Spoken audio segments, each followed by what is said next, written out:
As you might recall, Richard and I began this series standing on the beach at Lindisfarne Island in northeast England, where a band of Vikings waded ashore in the year 793 AD. The raid on Lindisfarne is traditionally seen as the event that marks the beginning of the Viking Age, when bands of Norse people surged out of Scandinavia into Europe and the North Atlantic. But then in 2008, a major discovery was made on an island across the Baltic Sea, in Estonia. An astonishing find of a double ship burial, with a mysterious king figure in the centre, who was found with a chess piece in his mouth. The burial site was dated at 750 AD, nearly half a century before the raid on Lindisfarne. This discovery resets the start of the Viking Age and gives us a strong indication that it began not in the west, but in the east. And perhaps we can even identify this mysterious king figure from a distinctively similar report in the sagas. Hello, Richard. Hello, Kári.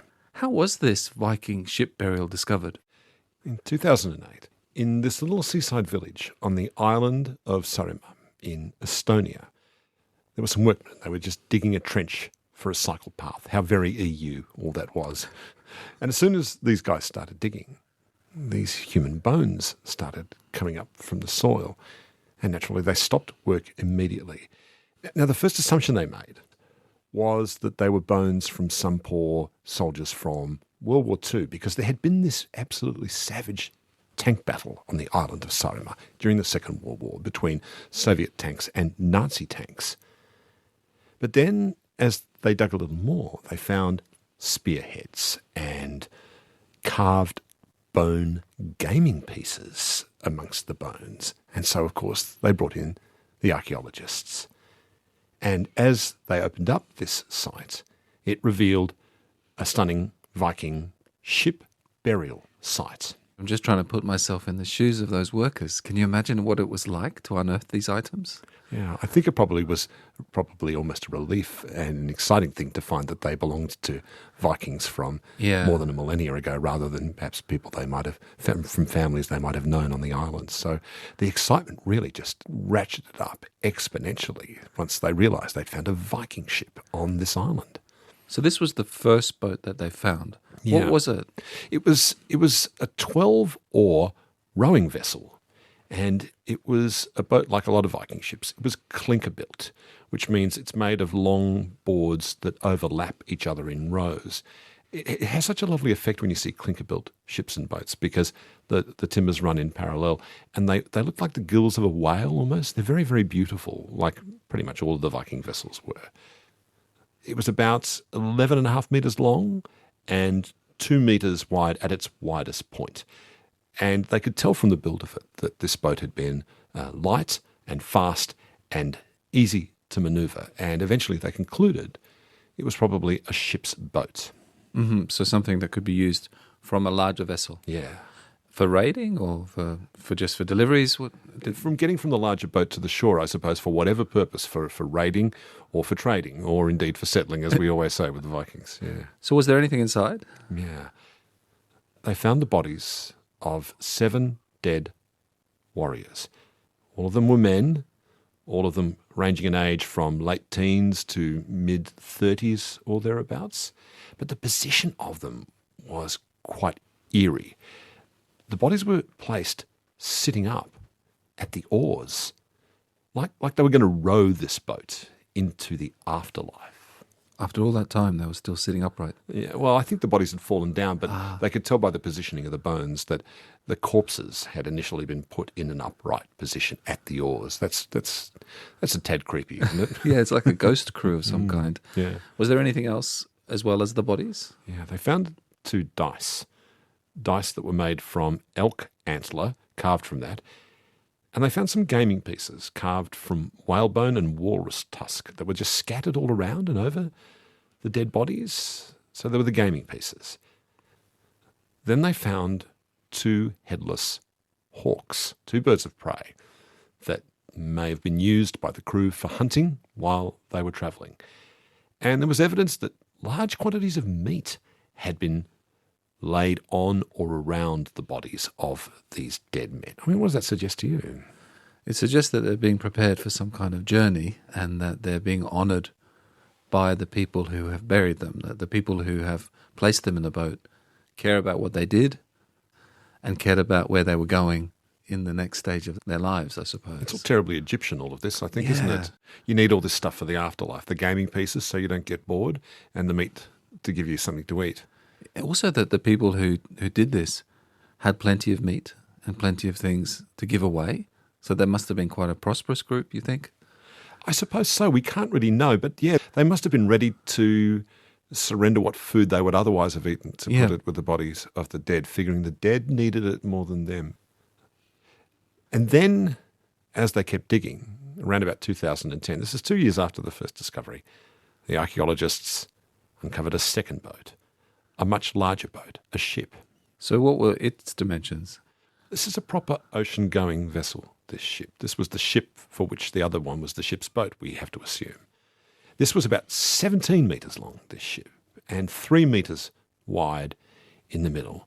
And this is quite a different thing, this ship, because it's got a keel, a mast, and there's a huge cloth that's covered the burial mound that they concluded was probably a sail. So this is an ocean-going sailing vessel.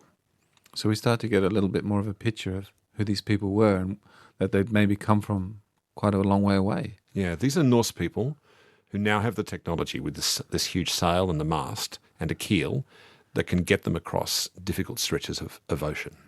And warriors as well in this larger ship? A great many more warriors.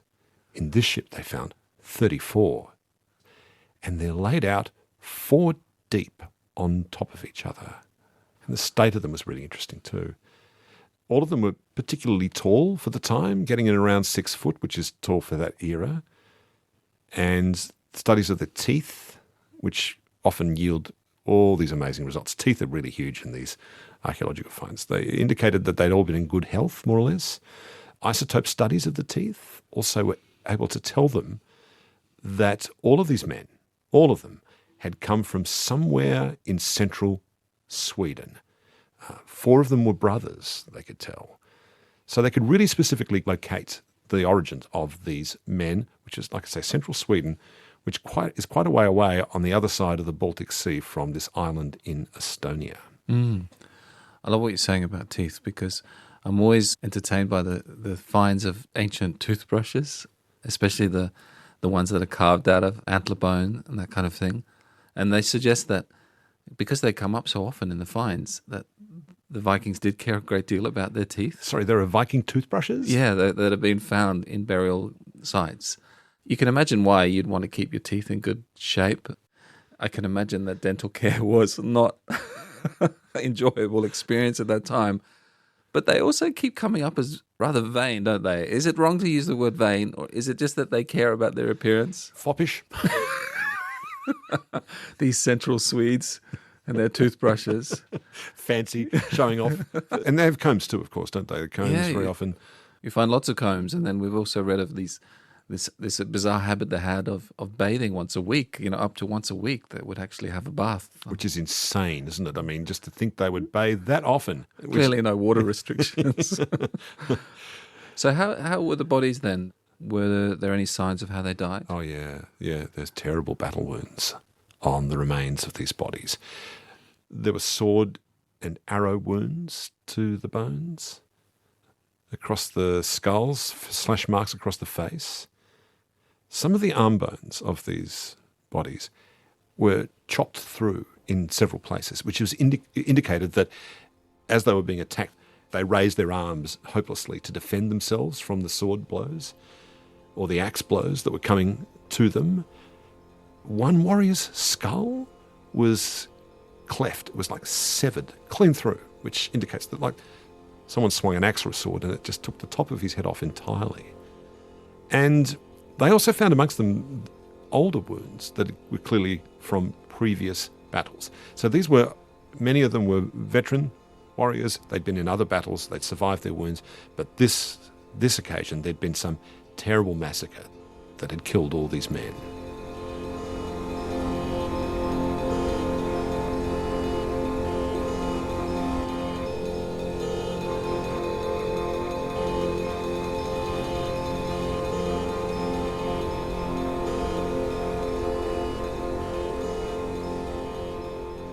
You use the word massacre. It does sound like that, doesn't it? Where you have this severity of wounds across all the bodies, as though they've somehow been trapped in some way. Well, yeah, there's a bit of ambiguity about this because they do have swords with them, these men. So they're not helpless. They're not helpless Vikings who've just shown up for a bit of a chat and to trade some goods. They've come heavily armed to this place. And I guess they would be saying something like, you should see the other guy. Yeah, that's right. Maybe so, yeah. Maybe the Estonians or the people who attacked them suffered worse wounds. We're not entirely sure. They had 42 swords with them. And these are highly decorated swords, unusually so. Decorated with gold and with jewels and inlay and the hilts. And like the other men in the other boats, on their chests had been laid cuts of veal, of mutton, of beef, pork and fish. And peculiarly, some of them are holding seabirds as well. I don't know what that means, what the significance of that is, but it obviously had some powerful significance to them, much like the headless hawks that are in the other boat.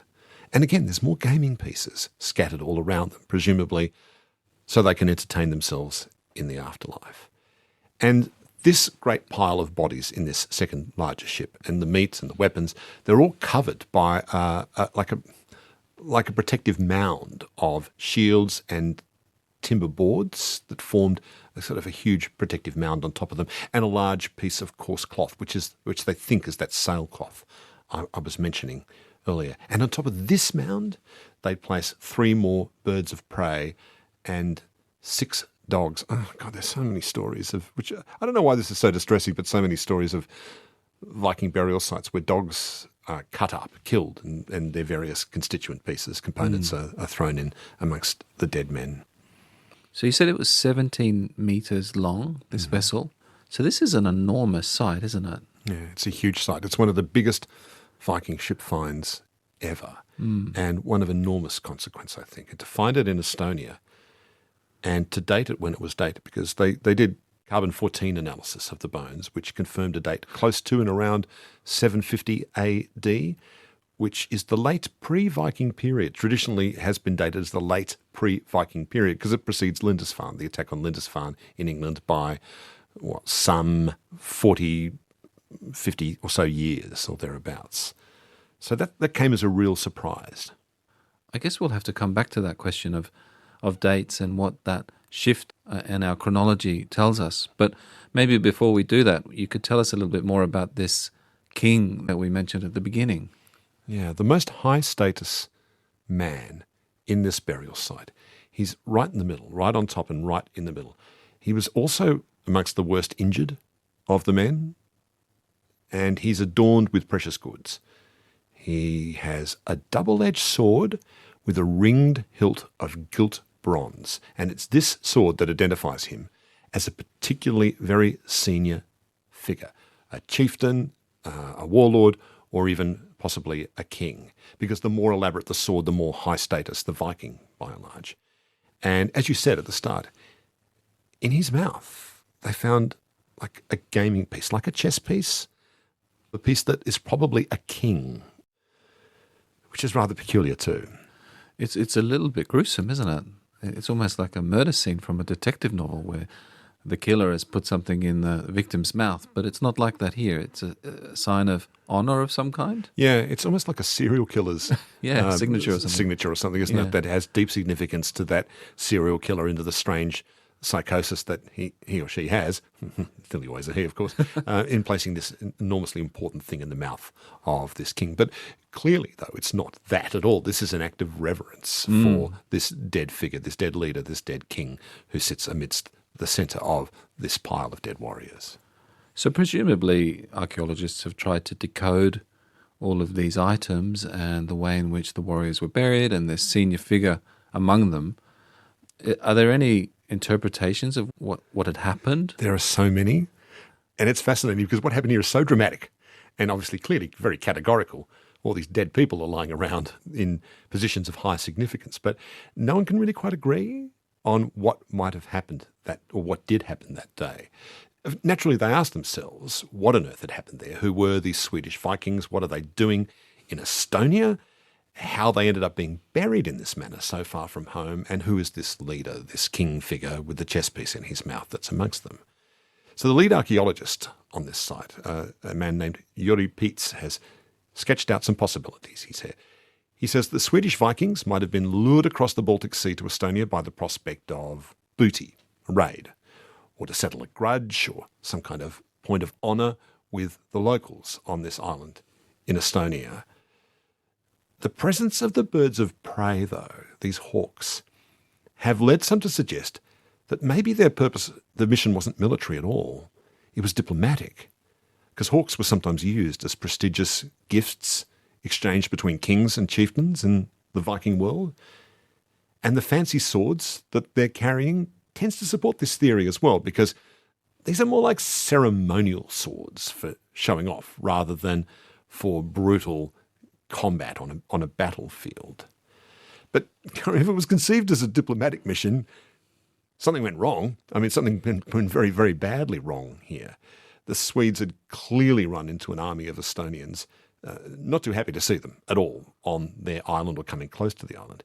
And interestingly, they found arrowheads near the hull of the smaller ship, which suggests that the battle might have begun while these boats were still at sea, while they were still arriving at the shore. So when they sent out this smaller ship's boat, the locals were firing arrows at the hulls of these boats even before they got ashore and could step out of them and step into the battle.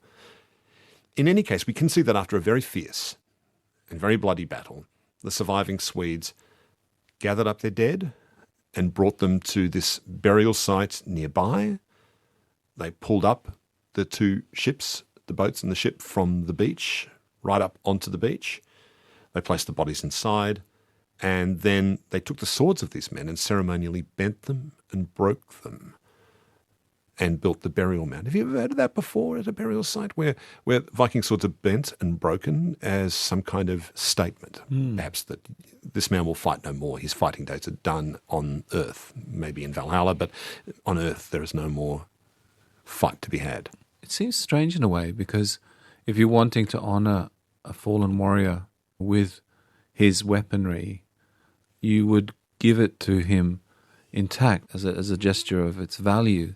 I've not encountered this idea before, that the sword should be bent or broken beforehand. It seems that was deliberately done so. Maybe it was done by their enemies? I don't know. It's hard to tell. It almost feels like an act of dishonour in a way. There's a scene in one of the sagas where a character breaks his brother's sword and gives him a better one because he's implying that the sword that he's had hasn't been working well enough and he needs a better sword to do his job properly. That's true. I've often heard stories that valorize a good quality sword, and to bend and break one just seems odd and antithetical to the culture. There's another story about an Icelandic character who tests a sword that's been given to him by the Norwegian king, and he's pretty sure it's going to break in Iceland if he puts it to real work. And again, it's sort of insulting to test the strength of a sword, and implies that it is a bit too ceremonial and too attractive to do real work. I like how in the sagas the word bite is always used for swords, isn't it? Yeah. In one of the sagas, I remember you telling me there's a sword called leg biter, isn't there? Yeah. It brings in the animal world. It brings in dragons and dogs into what feels like a less clean injury. So are we to assume that the Swedes were routed in this battle, given the casualties? Well, we don't know. This is the thing. We really don't know.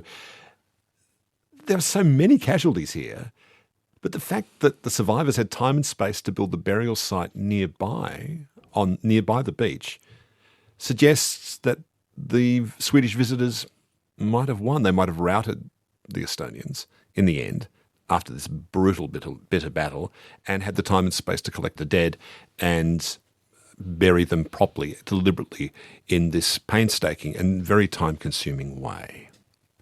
And if they hadn't have won and they needed to make a quick escape, they wouldn't have been as concerned with all of these ornamental touches, surely. No. But maybe they were given the space to do this once they surrendered. or agreed to hand over something, or there was some deal done to end the battle. I don't know. We just don't know. It's quite mysterious. Yeah. Like I say, the extraordinary thing about the story is the results of the battle are so categorical. Yeah. The information we have is really categorical about all these dead people there and the burial with such ceremonial honour. But we really can't tell who won or lost the battle, or what started the battle, or what it was over, or what the nature of the Swedish Viking mission was to Estonia.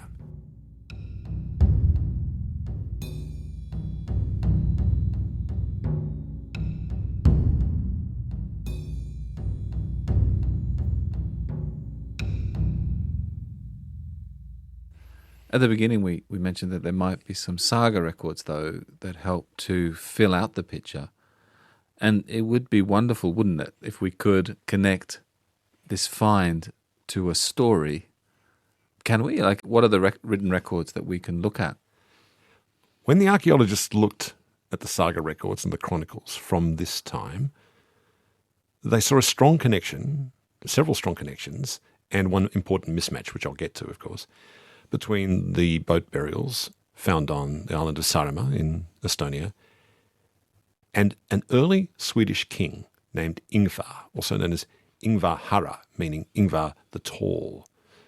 The earliest account we have of King Yngvar and the death of King Yngvar is a very brief mention in a text called the Historia Norwegiae, which is a history written in Latin by an anonymous monk somewhere in eastern Norway. And it simply records that, quote, Yngvar, nicknamed the Hoary, as in like silver-haired, right, was killed by the inhabitants while campaigning on an island in the Baltic named Ursel. Now, Ursel is the Old Norse name for this island, the Estonian island of Saaremaa. And then Yngvar gets another mention, and his death gets a mention in Snorri Sturluson's Heimskringla, the history of the Norwegian kings, which was written in 1225, they think, which is nearly 500 years after this incident was supposed to happen. But Snorri writes in the Heimskringla, quote, King Yngvar made peace with the Danes and then began to raid around the Baltic coast. One summer he took out an army and went to Estland, which is Estonia, and raided during the summer at the place called Stein. Then the Estonians came down with a large army, and they had a battle. The native army was so numerous that the Svear, which is the Swedes, could put up no resistance. Then King Yngvar died, and his army fled. He is buried in a mound close by the sea. Now, this burial site would have been a very conspicuous mound for hundreds of years before the coastline changed and the sand comes in and the dirt comes in and sort of covered it over. It would have been a very conspicuous mound that people going past this island would have seen, and it would have been built as a mound that was meant to be seen by ships passing the area there. So it seems like we've got a pretty good match here. The island is named, the incident is spoken about, and we have a dead king in the middle of the pile of corpses here, which may have been Yngvar, it may not have. We can't be certain. And it certainly ties in with the sense that this was probably a defeat of some kind, and that the person who lost this battle was a high-status individual who had been surprised by the attack. We're dealing here with the Baltic Sea, and in a way, the Baltic belongs to the east and the west, doesn't it? It's one of those border zones. Yeah, I think it's probably good to map out the geography just very basically for people who might not be familiar with the Baltic Sea. Along the south coast of the Baltic Sea is Germany and Denmark to the west, and then it curves up to a little bit of Russia, where St. Petersburg is. Then you have the Baltic states, Lithuania, Latvia, and Estonia. Then it curves up to the Gulf of Finland, and next to that, across the Gulf, is Sweden, and beyond that, Norway and the rest of Scandinavia.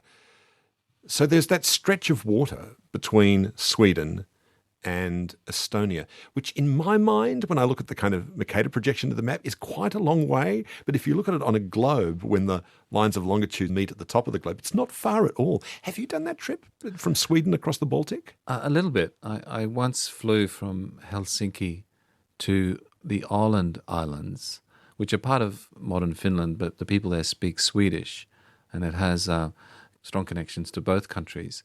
And I remember when I was there, I discovered that Swedes, when they want to go and get some cheap booze, they catch a ferry from Sweden to Estonia, in fact. Oh, really? Yeah. And It's a ferry ride? It's a ferry ride. You sort of, I think the idea is you drink all the way there, fill your car with booze at a much lower rate than you would pay for it in Sweden, and then catch the ferry back the next day. And so these sort of booze rides, I suppose, are a modern equivalent of what we're talking about here 1,000 years before. Perhaps sometimes they end us catastrophically as well with a big punch-up at some point. In the car park. In the car park.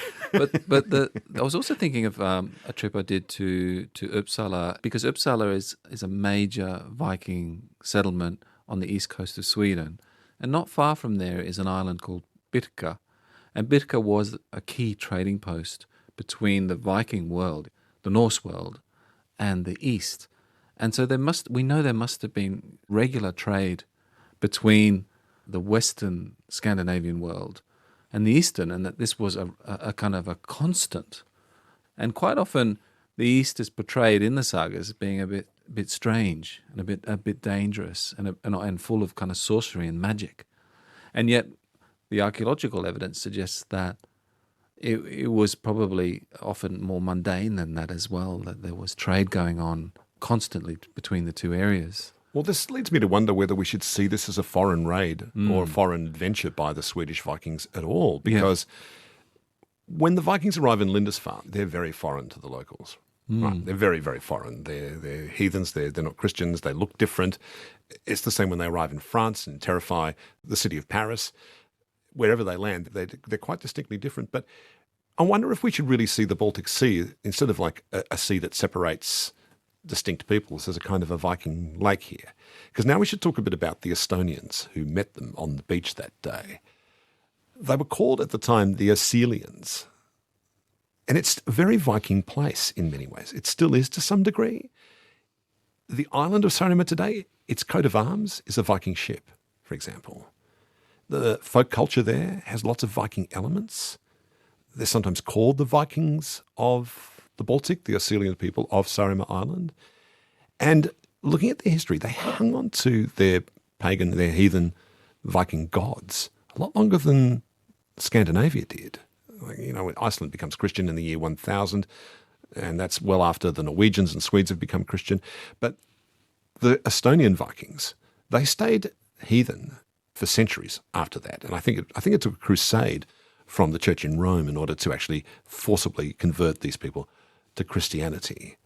Should we see this as a kind of, I think Neil Price, the archaeologist Neil Price calls it, maybe we should see it as a kind of domestic dispute that's going on here rather than two sets of foreign people clashing and running into one another.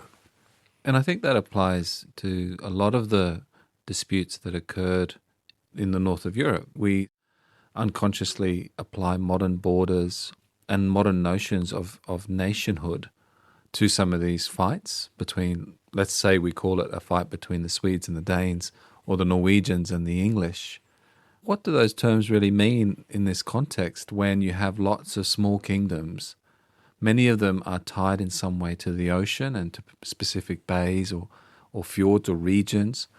Is it maybe more accurate to say that you have a kind of a constant circus of disputes that can go in many directions at once and that draw people in different ways at different times? At some point after this incident, Vikings will create a settlement near Lake Ladoga, which is right near where modern-day St. Petersburg is. St. Petersburg, built as Russia's second capital, as its window on the west because it faced onto the Baltic Sea. And that's quite close to the Baltic states, Latvia, Lithuania and Estonia.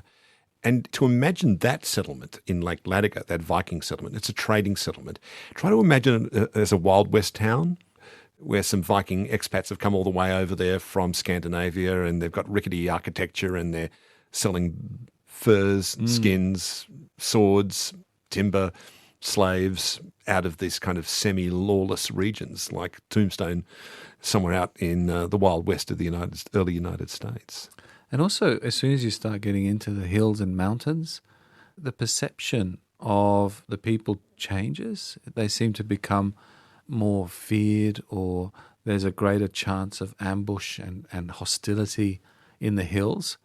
And so one of the geographical markers is distance from the sea and distance from the home pastures rather than any geography that we might recognize today? Some of the key things in this story for me, I think, one of the key factors is the technology of that second ship, the advanced ship technology we see there, the keel, the mast and the sail. This ship, the second ship they found, is to date the oldest known vessel to use sails in the Baltic Sea. And this change from rowing ships to sailing ships is a critical factor in the Viking expansion. It's a critical technological catalyst for the Viking Age that allows Vikings to travel great distances and make their presence felt in all kinds of ways around Europe and in the North Atlantic. So the discovery of this Viking burial site on the island of Saaremaa in Estonia, I think points to the origins of Viking raiding for a start. I'm going to quote Neil Price again from his book Children of Ashen Elm. He said, in response to the discovery of this site in Estonia, Viking raids, in the literal and exact sense of the term, were initially a phenomenon not of the West, but of the East. They were also, to a great extent, a quote-unquote domestic activity that occurred in Scandinavian territorial waters, to use a modern anachronism that nonetheless fits. Yeah, and doesn't that remind us of the immense influence of stories and records in how we perceive the flow of history? Because we're so focused on the hurt that the west of Europe was feeling, because we have the tales from there. But when we don't have as many records to contextualize the finds, we're in danger of overlooking the true extent of these raids. Yes, and it's also unusual. This will happen a few times in the course of the series, but not all that often. It is unusual to find a story where the Vikings get their asses kicked so hard here. In this case, Kári too.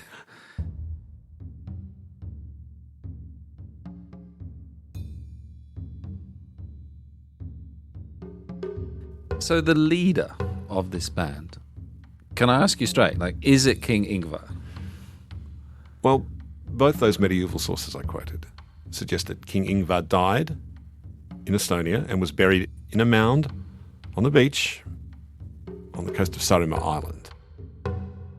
But there is a major discrepancy here that makes archaeologists very reluctant to say there's a strong connection between the leader figure with the chest piece in his mouth that they found on Saaremaa Island. To say definitively this is the King Yngvar that appears in the saga and the chronicle. Because the reign of King Yngvar is usually dated to the early 7th century. Now, this is 100 years before this burial site has been dated.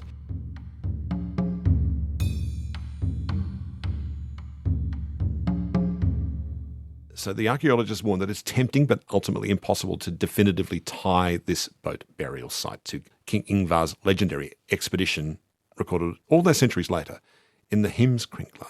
But, the dates of the Heimskringla, how good are they? So they do concede that the boats confirmed that it might be the same expedition, but they, of course, can't be certain. We can't be certain, but nonetheless, it does make you wonder, doesn't it? It's very tempting to connect the legend of King Yngvar with this strange, badly wounded figure with a chest piece in his mouth and the ring-hilt sword that was found in his possession. Everything else seems to fit so alluringly well. Yeah, and we want the person, don't we? We want the life that goes with the object. So the objects that were found included all of these game pieces. They were chess pieces, is that right? It's hard to say whether they're chess pieces. Look, the story of chess is a really interesting thing. Chess was invented in northern India between the 3rd and 5th centuries, passed into the world through Persia, Constantinople, and Western Europe. And along the way, Europeans altered the pieces to more closely resemble the figures of the medieval courts of the time. So the vizier became a queen, the elephant became a bishop. And of course, there are the famous Lewis chess pieces that are in the British Museum, which are some of the most fabulous artefacts of all the Middle Age, where the rook is a berserk warrior and he's biting on his sword. Here we are biting it. He's so keen for battle. He's so insanely keen for battle. And the queen is sitting, leaning forward, watching the battle, chin in hand, and she's got this appalled and worried expression, like she can see the bloodshed evolving in front of her. That's it, isn't it? Because chess really is a violent game at its heart. I remember reading an essay by Julian Barnes about a chess championship that was held in London where he was writing about just how violent the thoughts of the players were. So even though it appears quite peaceful on the surface sometimes, I guess it is a good fit for Vikings. There's death in the origins of chess too. There's a lovely fable about the origins of chess, and it sort of goes like this. There was this great Shah of Persia, who was a ruler who loved games so much that he appointed a learned man to his court to act as his official vizier of games. And so the Shah asks the man to invent a game so that he might hone his skills as a military leader. And so this game's vizier goes away and comes back to him with the game we all know as chess. And he presents it to the Shah, teaches him how to play it, and the Shah's just delighted with the game because it's addictive. It's fabulous. It absorbs and preoccupies him, hones his intellect, excites him, keeps him mentally preoccupied. He admires the way it produces such complexity from simplicity, the pieces on the board, the different way they move, and he adores the struggle and the drama that each turn of the game brings. And so after playing it for several days, he summons the game's vizier to him and it says, "Chess is the greatest diversion on earth," he says to him. "I am very pleased, and as a result, my game's vizier, you may name your reward." So the game's vizier thinks for a sec and he says, "All I ask is this, my liege. For the first of the 64 squares on the chessboard, I would like you to pay me 1 grain of rice. For the second, I would like you to double it to 2 grains of rice. The third square, double it again to 8, with each subsequent square doubling for grains of rice." And the Shah says, "Is that all?" "Yeah, that's all I want. That's all he wants." So he hands it over to his treasurer, who goes away to calculate how much rice is owed to the game's vizier. Now, this is the law of exponential growth. You start to do the sums and it adds up pretty quick.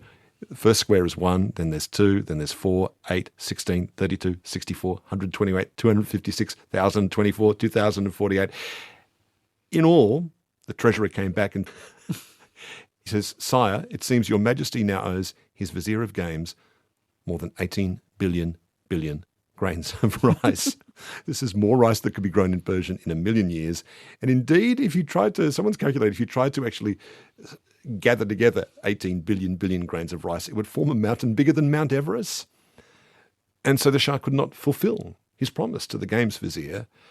And even though it grieved him, he had no choice but to chop the man's head off. Because, Kári, no one likes you like clever people, but no one likes a smart ass. Okay? Yeah, come on. I mean, you can't blame him there, really, No. because he had been outplayed. And I know that feeling when I play chess. I just want to pick up the board and throw the pieces out. Well, I have another story along those lines, because chess does appear throughout the sagas repeatedly. There's a moment in Heimskringla, written by your ancestor, Snorri Sturluson, where he recounts a famous chess match between King Canute of the Danes and his brother-in-law, Earl Ulf, that got out of hand in a very Viking way. So the two men apparently had fallen out very badly. There was a lot of tension between them. So Ulf comes to the king's court to patch things up, and he tries to charm King Canute, but every attempt at conversation just falls badly flat. He gets exasperated and he says to King Canute, "How about we have a harmless game of chess? What could possibly go wrong?" And King Canute agrees. So I think it's a bad idea to play chess with someone when you're in a bad mood with them. Very, very, very bad idea. King Canute, of course, eventually makes a bad move, and Ulf takes his knight, takes it off the board, puts it to one side. King Canute picks up the knight, puts it back on the board. And he looks Ulf in the eye, tells him to make another move. And Ulf decides he's had enough of all this bad behaviour. He knocks over the board, and the two men begin shouting these ugly, awful insults at one another. Then Ulf remembers that he's just an earl and the king is the king, that he's gone too far, and he's got to get out. So he flees to a nearby church for sanctuary. But the king sends in his bodyguard, who runs his sword through Ulf in the choir stall. And this is on Christmas Day, 1026, the year 1026. So despite the sanctuary of the church, despite the sanctity of the day, it doesn't matter. King Canute is so enraged by a game of chess, he has this poor man killed. So there you go. I guess, at the end of the day, you can have religion and you can have God and you can have these special places. But if someone's going to be a prick about chess, then don't go asking for quarter. It's not going to end well for you, no.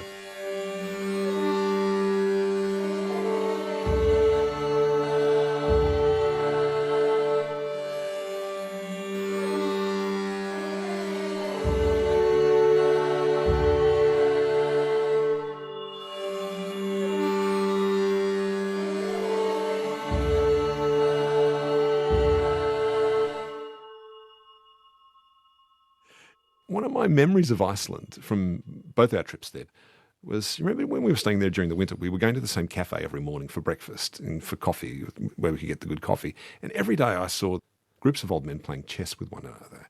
This is something you'd remember from your childhood in Iceland, about how popular chess is as a game, even today in Iceland. Yeah, and chess players were well known in Iceland, and the Chess Federation was quite prominent in Iceland. And then when the Fischer Spassky game happened in Iceland, that was a really important moment for the country, because it felt as though the world had come to Iceland to watch something that Icelanders also cared about and that Icelanders were knowledgeable of, that they had proper knowledge of chess. Yeah, I wrote about this in our book Sagaland Together, the Bobby Fischer, Boris Spassky match of, what was it, 70 or 72? I can't remember now. 70. I want to say 72. Yeah, 72. And how that, at the time, it was the biggest sporting event, international sporting event of the year, other than the Muhammad Ali fight that was going on at the time as well. Right. People were watching it on big jumbo screens in Times Square of this big event. It shows the obsession with chess that goes all the way back to the Viking Age. And it was also partly a reflection of how Icelanders were interested in the East in a way that you weren't really meant to be at the time. Because, of course, Iceland is part of NATO, but Icelanders had good relations with, the Soviet Union, and part of that was through chess, in fact. And so maybe it's a sort of a resonance, I guess, to our story today, is that there was this slightly incorrect interest in the Russian traditions of chess and I suppose ways of thinking that chess reflects. Coming back to our find, Richard, and this chess piece that was found in the king's mouth, do you have any thoughts about what all that means? Maybe it's really simple. Maybe it's just a message for the gods to say that this man was our king. The king piece is in the king's mouth. This is how we identify him as our king, and he should be treated as such in Valhalla, where he's about to go. And of course, in the Prose Edda, after the apocalypse of Ragnarok, the battle of Ragnarok, when everyone's killed, the gods are all destroyed, the Midgard serpent is destroyed, the Fenris wolf has destroyed everything as well, the earth re-emerges, the earth is reborn. The grass is green, and there's dew upon it, and the new gods arrive, and they find the golden chess pieces that once belonged to the Aesir shining in the green grass, and they begin playing with them.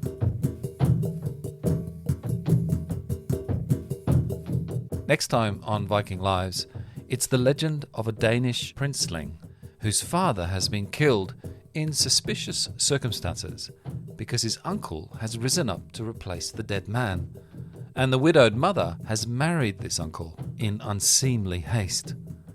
The son realizes he's in great danger, and so he pretends to be mad. This is the story that inspired Shakespeare to write his most famous play, the story of Amleth of Denmark. This episode of Viking Lives was made on the lands of the Gadigal, Turrbal and Jagera peoples. It was written and produced by me, Kári Gíslason, and Richard Feidler, music created by Richard as well. Our production manager and barista to the Valkyries is Miles Maguire. Thanks for listening.